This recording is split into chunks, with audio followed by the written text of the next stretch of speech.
I'm Kiran Haslem, I'm the Chief Marketing Officer for Diriyah. We're standing here at ATM. I mean, the energy at ATM, it's always electric, it always feels incredible. It's the right time of year for the industry to get together, all walks of industry, but nowhere else in ATM does it feel as electric as the Saudi Pavilion. So once again, our dear colleagues and friends at STA have put on an incredible show.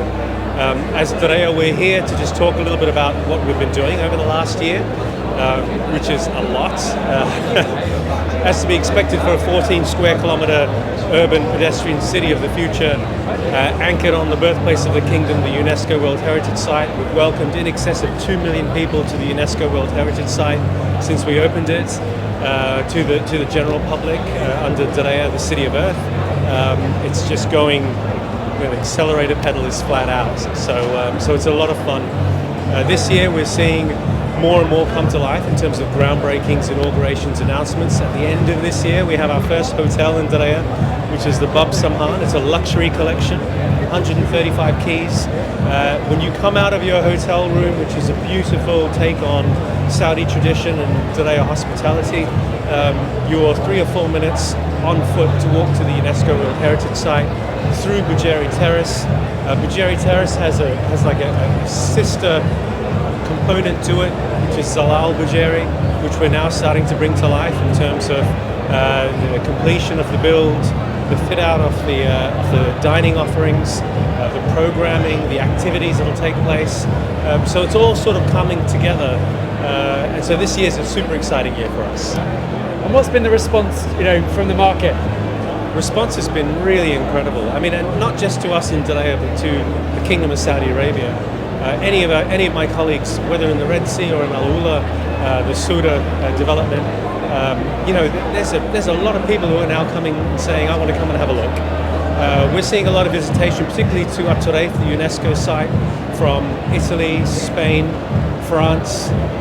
We're seeing people come from China, from India, and an increase of visitation, which is really, really lovely. And obviously we have a lot of intense visitation that comes from the rest of the GCC, particularly with the winter in Saudi, particularly the winter in Riyadh. It's beautiful because you can wear a really lovely warm coat and you can walk around in Diriyah season.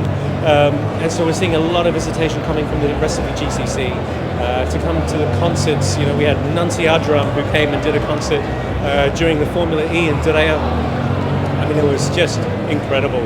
Visitors from all over came to see that. So just testament to what's on offer, how each and every day there's something to see. Each and every day in Riyadh there's something new and something great to go and taste new cuisine, visit a new experience, go to a new attraction. And the same with us in Diriyah as well. We're not finishing this 14 square kilometre city and then taking the silk sheets off it and going ta-da. We're basically opening a component each and every day. And so there's always something to see. And it's incredibly organic, it's continually evolving. Absolutely, and that's important. I think the organic nature of Diriyah is why we focus on sustainability, from Adobe construct through to the greenification of Wadi Hanifa and bringing it back to life, the paleontological, archaeological, archaeobotanical aspects of where we are, being true to our origins, being true to the story, and it's just what we're all about. And so having this very, very organic way to bring it to life and to express our story is important. And of course here you are, as you said, part of this incredible connected ecosystem that Saudi is now kind of offering, from the connectivity all the way through to kind of the other incredible developments that are going on as part of 2030. How are you working with your colleagues to kind of create that sort of seamless kind of experience for visitors? Yeah, so firstly, my hats off to all of my colleagues. We're all working flat out. I think the pace that's taking place in the Kingdom of Saudi Arabia, particularly around travel and tourism, particularly around these incredible giga projects, we're all pretty much doing the same thing, which is just non-stop. But it's extremely rewarding. All of my colleagues in the other projects feel the same way. Now's the time. And as I said, the accelerator pedals down. So we're working very collaboratively. What can we do if someone stops in Riyadh? We know that they're going to go to Al Ula, or we know they're going to go to the Red Sea. What do we do to give them this incredible experience? They may only have a night in Riyadh on their way in and on their way out. And so how we work to package and to make something which is unique, and to bring it to life, and it's just a wonderful time to be able to do this and to be able to deliver this experience to visitors from all over the world in Saudi Arabia. And I think you've just given me the perfect setup to my last question, which is, for someone who hasn't perhaps visited KSA in Saudi yet, or someone who's thinking about sort of selling and engaging with you as a destination, what's your message to them? Come and see for yourself. I can tell you so much, but it's what you feel.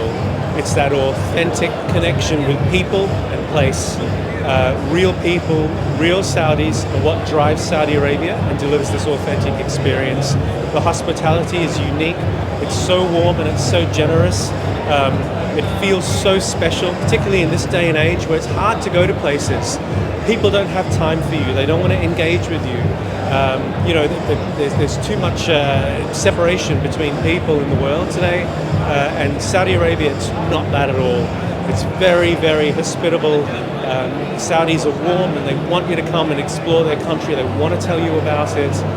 You can come to Diriyah and you can have a conversation with a tour guide in the UNESCO World Heritage Site who will be able to tell you all about how they had coffee right there in that coffee shop with their grandmother growing up, and that's what they did. And it's true and it's unique and it's authentic.